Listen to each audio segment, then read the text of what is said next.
14 millions de francs CFA de plus dans la caisse du Fonds de soutien patriotique. Le don est de la Chambre des comptoirs d'or et des métaux précieux du Burkina Faso et des ressortissants burkinabés de Diokoué en Côte d'Ivoire. Une contribution pour renforcer la lutte contre le terrorisme. La remise des chèques au ministère en charge de l'économie à suivre dans ce journal.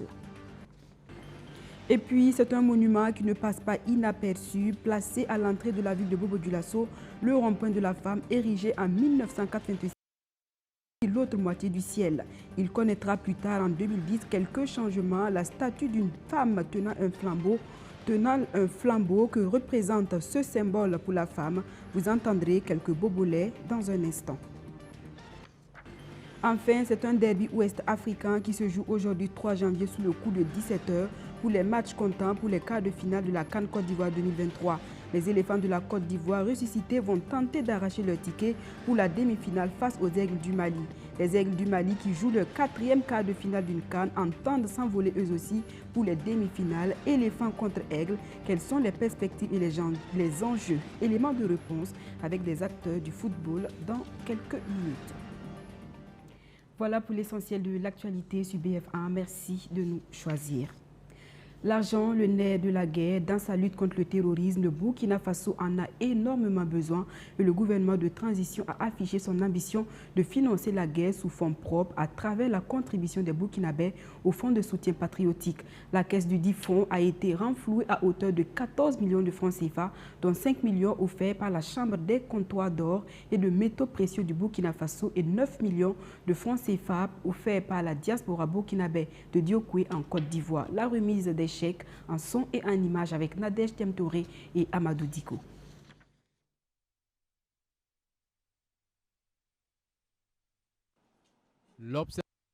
Près de 9 millions de francs CFA. C'est la contribution de la diaspora burkinabé vivant à Diokoué, en territoire ivoirien, au fonds de soutien patriotique.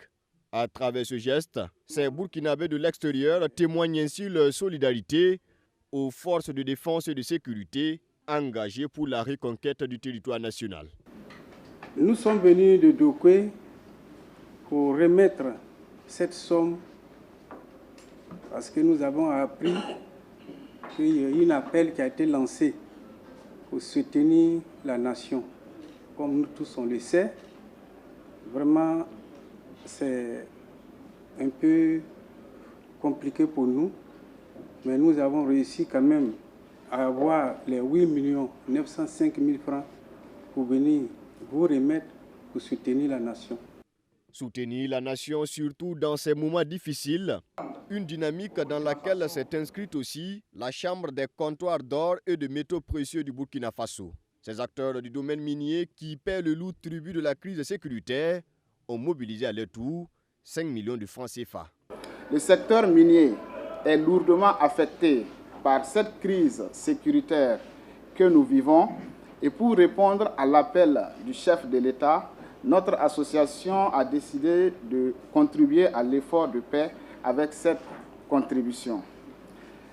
Et nous vous rassurons que ce genre de don sera renouvelé par notre association jusqu'à la victoire finale.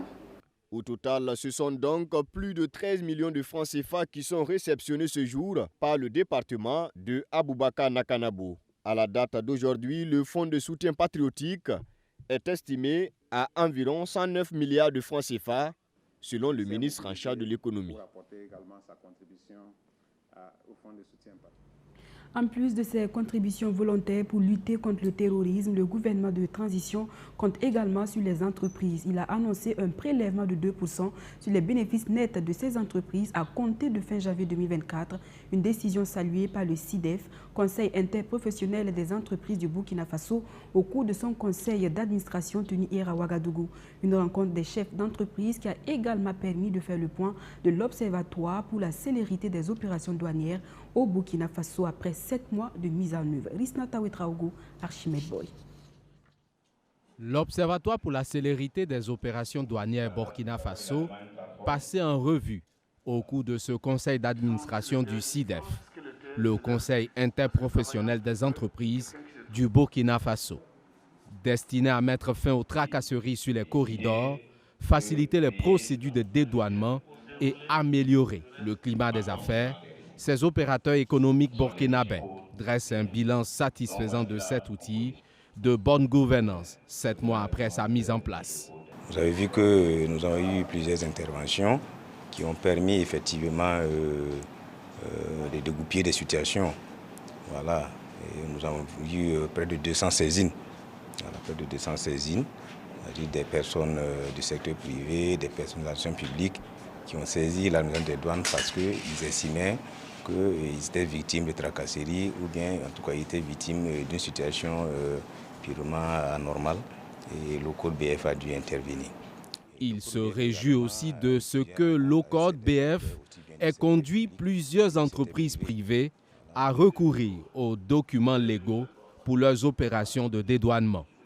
Cet outil visant à améliorer le commerce transfrontalier connaîtra certainement des bouleversements du fait de la récente décision du Burkina Faso de se retirer de la CEDEAO. Ces acteurs économiques en sont conscients et disent ménager déjà le monture. Vous savez, les pays aujourd'hui s'assument. Une décision a été prise à ce niveau. Nous attendons effectivement en lien, en concert, en concertation avec les autorités, de voir quelles sont les différentes dispositions nouvelles qu'il va falloir prendre. Toujours est-il que nous serons certainement une force de proposition pour essayer de faire en sorte que cette nouvelle donne qui va certainement changer des habitudes, qui va certainement impacter les entreprises, que nous puissions non seulement les amoindrir, mais également en retour obtenir de nouvelles satisfactions. Quant aux récentes taxes imposées aux entreprises, notamment le prélèvement de 2% de leurs bénéfices pour rehausser la prime des volontaires pour la défense de la patrie, tout le monde voit le bien fondé d'une telle décision et nous, en tant que chefs d'entreprise, nous tentons de nous adapter, a indiqué Hubert Milogo. L'ONG Solida Suisse, engagée à soutenir les victimes de la guerre, les personnes déplacées internes notamment, afin de renforcer leur résilience, elle a mis en place le projet Resicom, un projet qui a permis en 2 ans de mise en œuvre à des milliers de personnes déplacées internes dans 3 régions du pays de bénéficier de moyens matériels pour leurs activités comme l'élevage, l'agriculture et la transformation de produits locaux, de quoi booster leur autonomisation financière. Bamouri Traoré, Benjamin Kwame. Comme dans un marché de quartier ou d'un petit village, les visiteurs et clients du jour sont les membres du consortium d'ONG Solida Suisse. Chacun découvre ou achète de la tomate, des oignons, de la bouillie infantile à base de farine enrichie, de la transformation du miel, du riz, des galettes et ce n'est pas tout. Ces productions sont le fruit de plusieurs personnes déplacées internes ou vulnérables. Cela a été possible grâce à Solida Suisse à travers son projet Resicom, renforcement de la résilience communautaire des ménages agro-silvopastoraux. Démarré depuis 2021, pour un bilan à mi-parcours, Resicom a impacté positivement au moins 4000 personnes. Il y a 45 hectares de périmètre maraîcher aménagés pour des ménages et plus de 180 hectares de bas-fonds rizicoles aménagés. On a vu qu'il y a plus de 4000 personnes qui ont déjà bénéficié des activités d'embauche. Ce sont des activités à gain rapide qui permettent de relèvement rapide. Au moins 750 femmes qui pratiquent des linges, la nourrition du jeune enfant. Et c'était dans la région du Nord, de la boucle du Mouhoun et du Centre-Nord. Tout cela contribue à la réduction de la vulnérabilité des populations affectées par la crise sécuritaire et climatique, foi de l'organisation qui opère au Burkina Faso depuis 1974. Globalement, il est question d'apprendre à pêcher à ces femmes et hommes plutôt que de leur tendre la manne. Dans le cadre de ce projet, les bénéficiaires directs ont été formés pour perpétuer ce qu'ils ont appris sur une longue période. Ils l'ont restitué devant le principal partenaire financier et technique qui est tout heureux.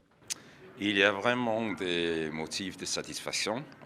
Ça a été un grand plaisir pour moi d'écouter et voir les résultats, même si on n'a pas pu aller au terrain. Je pense que justement l'approche de travailler d'un côté à adresser les besoins immédiats Les résultats qu'on nous a démontrés sont très satisfaisants. Le projet renforcement de la résilience communautaire des ménages agro-silvopastoraux, à terme, vise à toucher au moins 20 000 ménages. Il court jusqu'en 2025 autour du nexus solidarité, développement et paix. On en vient au grand format de ce 13h consacré au rond-point de la femme de Bobo-Dioulasso. Impossible pour les passagers en provenance de Ouagadougou pour la belle cité de Sia de ne pas apercevoir ce monument placé à l'entrée de la ville. Érigé en 1986, ce rond-point rend hommage à l'autre moitié du ciel pour sa bravoure, son abnégation au travail. Sa forme de départ, une femme tenant un balai, mais depuis 2010, la statue a connu un changement. Elle représente cette fois-ci une femme tenant un flambeau. À quoi répond ce changement de symbole et que représente ce monument pour les Bobolais? Nous les avons interrogés. Ils s'expriment dans ce reportage de Thomas Koukayao et Soto Justin Tabiri.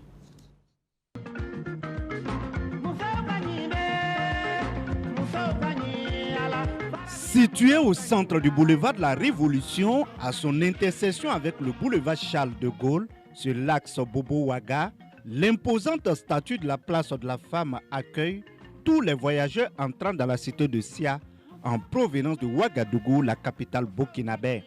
Elle a été érigée lors de la révolution de 1986 avec la statue d'une femme tenant un balai en main, incurvée vers le bas en raison d'une forte mobilisation des femmes lors d'une journée de salubrité. Cette statue est un hommage à la femme pour le combat qu'elle a mené et continue à mener en faveur du développement de la cité de Sia. Je pense que ça a tout son sens. Voilà, ça montre vraiment l'importance de la femme, la place que la femme a au sein de la société.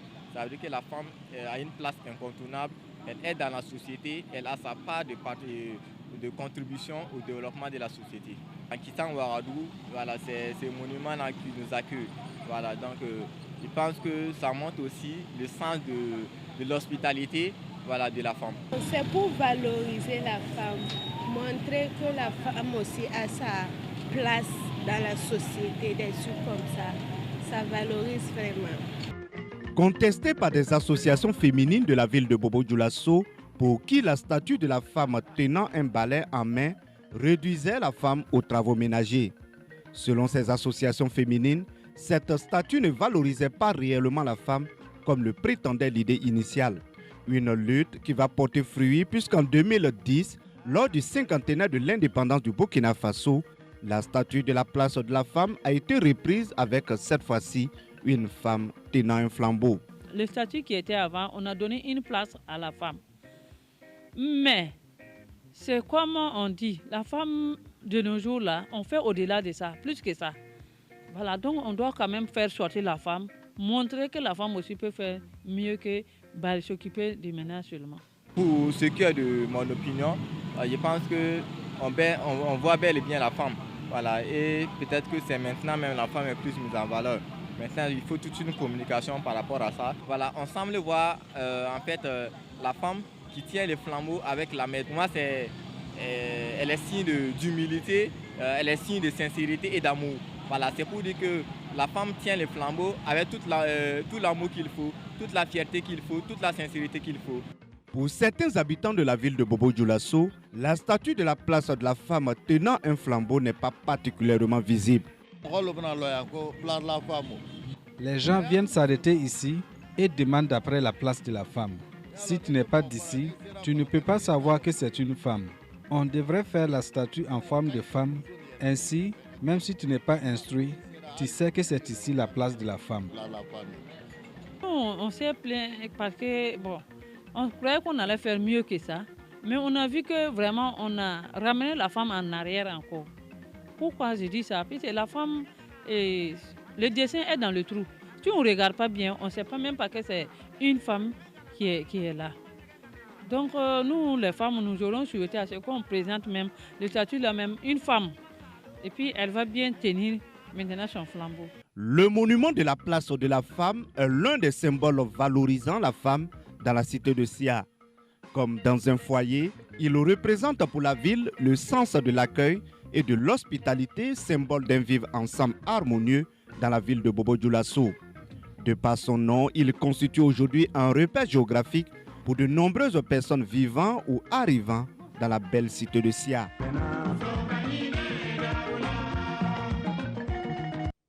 On reste dans la belle cité de Sia pour parler cette fois-ci de cette action de solidarité envers les malades posée par l'Organisation internationale de développement CBM Global.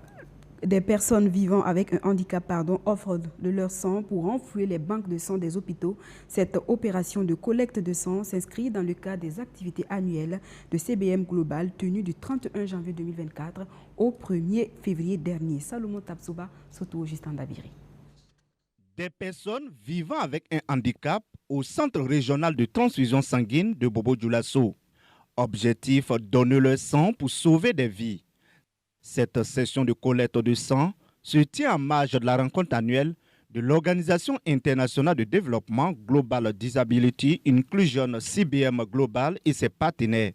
Durant 2 jours, il s'est agi pour les organisateurs de faire le bilan de l'année écoulée, de proposer des perspectives pour l'année 2024 afin de renforcer leur collaboration avec leurs partenaires locaux. 2023, c'est quand même 13 projets qui ont été mis en œuvre sur des thématiques assez diverses, santé mentale, santé oculaire, action humanitaire, développement inclusif à base communautaire, pour un budget de près de 2 milliards de francs dépensés, mis en œuvre pour les projets en 2023.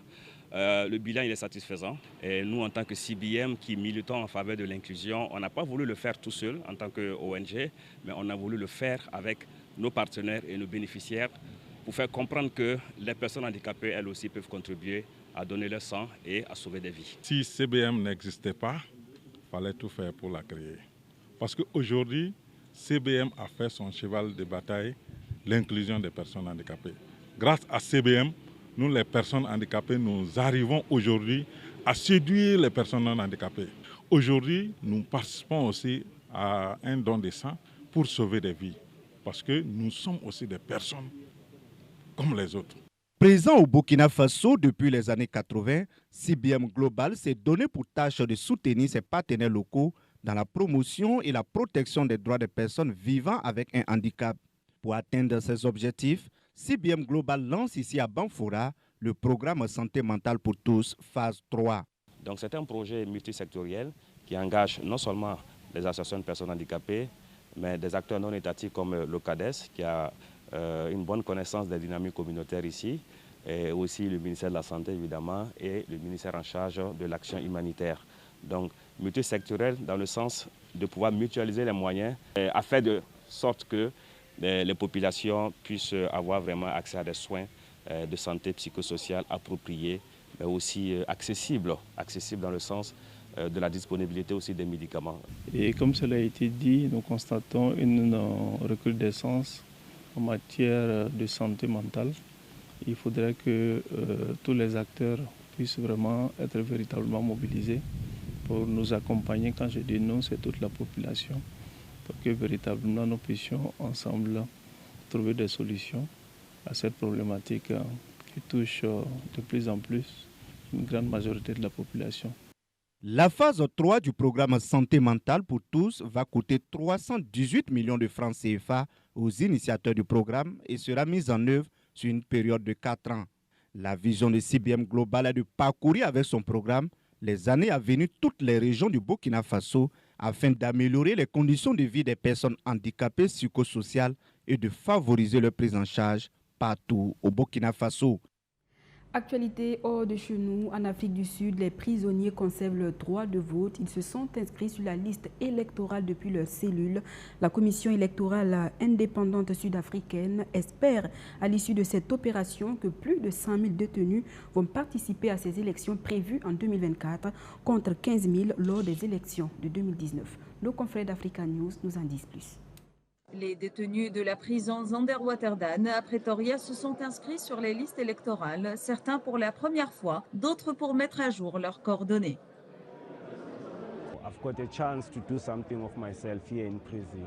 J'ai la chance de faire quelque chose de moi-même ici en prison. Je ne dis pas que je ne l'avais pas fait dehors, mais ici en prison, c'est bien mieux parce qu'on est concentré et on voit où on va dans la vie. Alors oui, Voter, je pense que cela aidera et fera une grande différence dans notre communauté.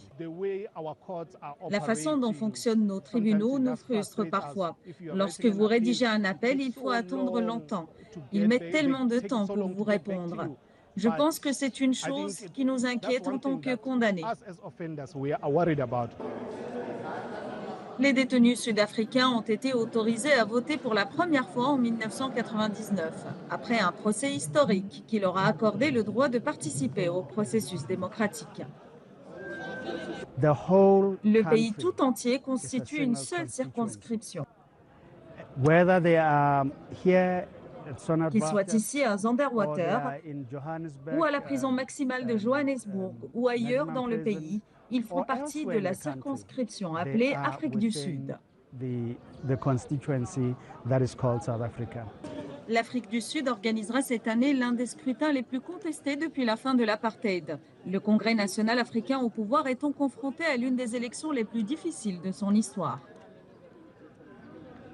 Dernier point de ce journal, la deuxième et dernière journée des quarts de finale de la CAN Côte d'Ivoire 2023 s'ouvre ce soir à partir de 17h. À l'affiche du premier match, Mali-Côte d'Ivoire, un derby ouest-africain qui permettra à l'une de ces équipes d'arracher son ticket pour les demi-finales de la compétition.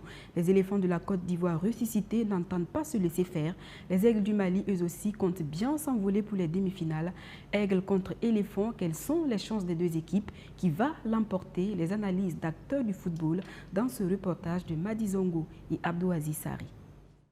Après leur lourde défaite 4-0 contre le Zalang national de la Guinée équatoriale le 22 janvier dernier, certains observateurs ne donnaient plus beaucoup de chance aux éléphants dans cette CAN. Mais l'incertitude dans l'issue des matchs est l'un des charmes du football. Nous sommes dans la glorieuse incertitude du football. Ce n'est pas de la mathématique, quand même qu'on utilise la science du football, ce n'est pas une science exacte.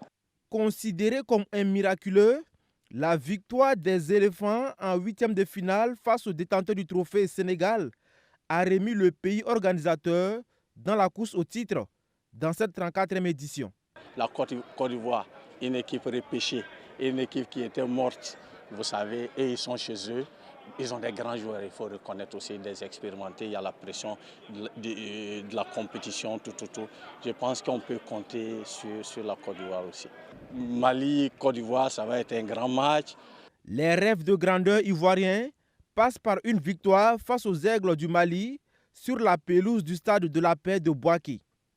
Même gonflé à bloc, Franck Kessié a reconnu en conférence de presse que ce derby ouest-africain ne sera pas une promenade. On connaît la qualité des joueurs maliens et comme on le dit, c'est un pays voisin, donc c'est un derby. Donc on mettra toutes les chances de nos côtés pour pouvoir gagner ce match. C'est un derby, donc on le prépare comme tous les autres matchs. Donc la pression est positive, on a 24 heures d'une grande affiche, donc on est prêt. Pour l'entraîneur malien, ce match va permettre à ces joueurs de connaître leur niveau réel sur l'échiquier africain. C'est une superbe opposition pour mon équipe qui va nous permettre de savoir où on en est. Et ensuite, après, j'aurai un petit peu le temps pour essayer de gommer nos points faibles et de renforcer nos points forts. Le coup d'envoi de ce choc entre éléphants et aigles est prévu pour 17h. Voilà, c'est la fin de ce journal. Merci de nous avoir suivis. Excellent début de week-end en compagnie des programmes de la chaîne Au cœur de nos défis. Je serai très ravie de vous retrouver très prochainement pour d'autres actualités sur ce même plateau.